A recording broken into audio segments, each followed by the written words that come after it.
So, good morning mga idol. Isang mapagpalang araw sa inyong lahat. So, ngayong umaga mga idol ay samahan nyo ako para gumawa ng ating homemade fishball ngayong umaga. So, ito yung mga sangkap natin gagamitin. 2 kilong cornstarch, sugar. Ayan, kahanda na yung ating mga ingredients.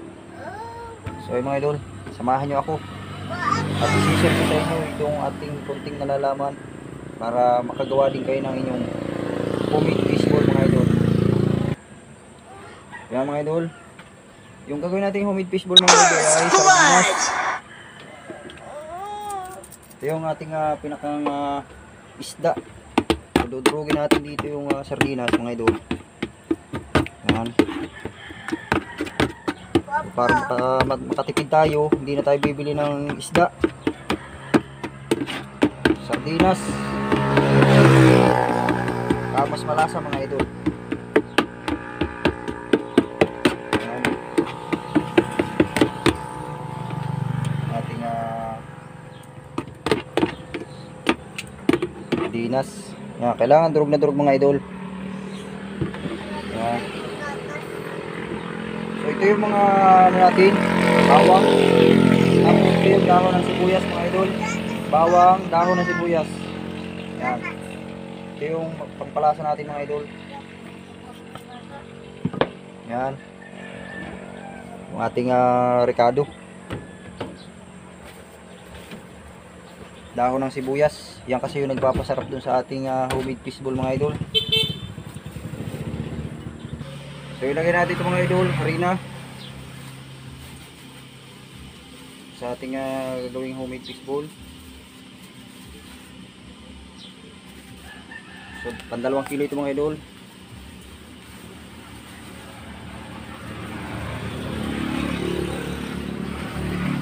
Cornstarch,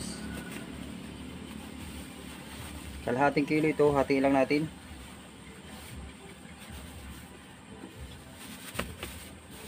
Ko inilahat mga idol yung kalahating kilo. Masama rin pag masyadong naparaming cornstarch natin. Para may share ko din sa inyo yung aking nalaman kung paano gumawa ng ating homemade fishball mga idol. Magic. Pag nag-umpisa kayo ng pwede nyo rin itong gawin. Mababang puhunan kapag ano ka na ng iyong munting negosyo. 2 magic mga idol yung lagay natin. Asin, kutsara. Lagay natin ka isa't kalahating kutsara mga idol. Yan, 1 kutsara at kalahati asin natin ilagay. Sugar 1 kilo mga idol.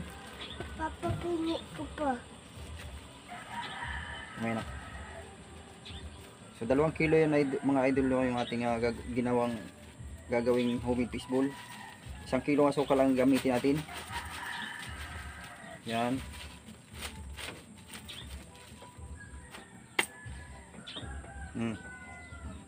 Humingi ng sugar yung bata. Food color para magkakulay yung ating homemade fishball.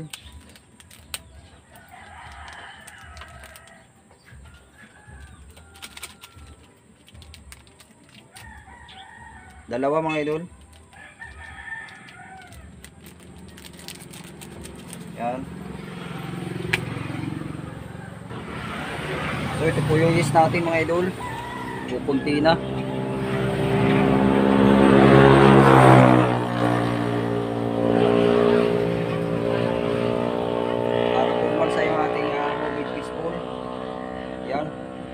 Kompleto na po mga idol. So haluin na po natin ito. So ang paglalagay po ng tubig is dahan-dahan lang.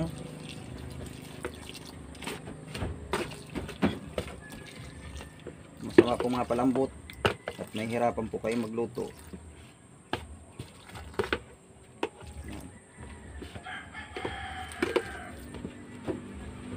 Haluin natin mga idol. So ito lang yung paghalo. Hintay lang natin na mabasa lahat. Yan. So pag matigas pa mga idol, add tayo ng tubig. Tulad nito. Unti-unti lang yung pag-add ng tubig mga idol. Hanggang sa makuha ninyo yung tamang lambot. Yan. Lambot na ng aking sandok. Babaluktot na. O, baluktot na yung ating panghalo. Kasi maligat yung mga idol.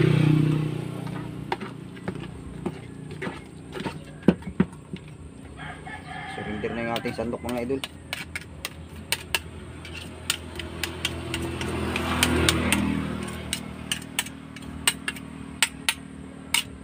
Hanap na ng ano ito. Hanap na siya ng kapalit. So yun mga idol, nagpalit tayo ng ating sandok. Surrender yung malaki. Yan. Try pa yung ilalim. Add ulit tayo ng tubig. Kailangan po halong-halo para ma-mix. Yan. Kunting kulang po mga idol ang magagamit natin. Kaumpisa tayo ng ating munting negosyo.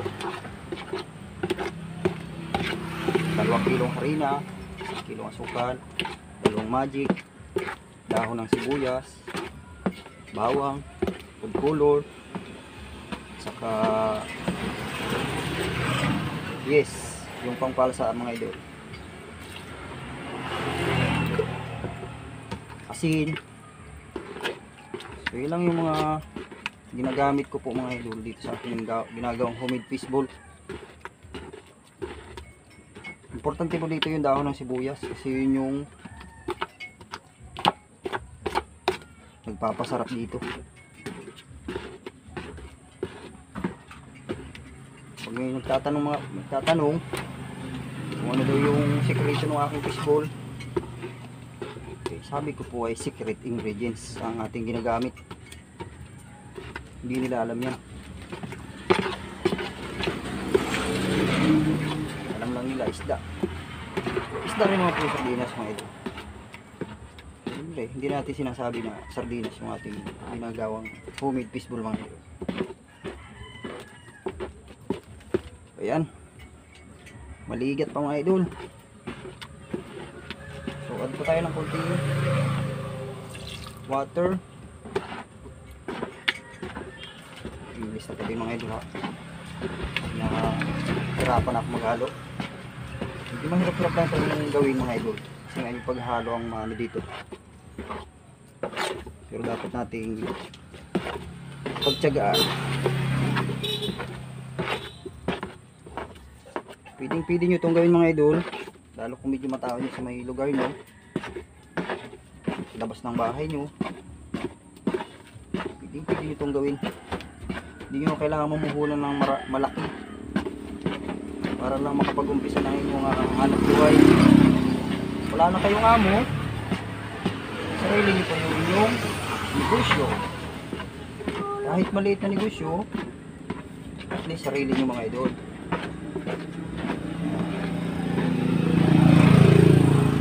Mga idol, medyo sakto na po yung pagka ano nya.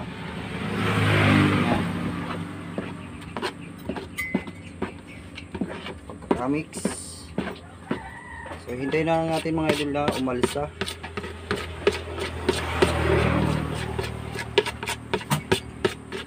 Kung 2 kilos na ito mga idol, pag umalsa po ito ay halos mapuno ito. Natin nga talaga na ito mga idol.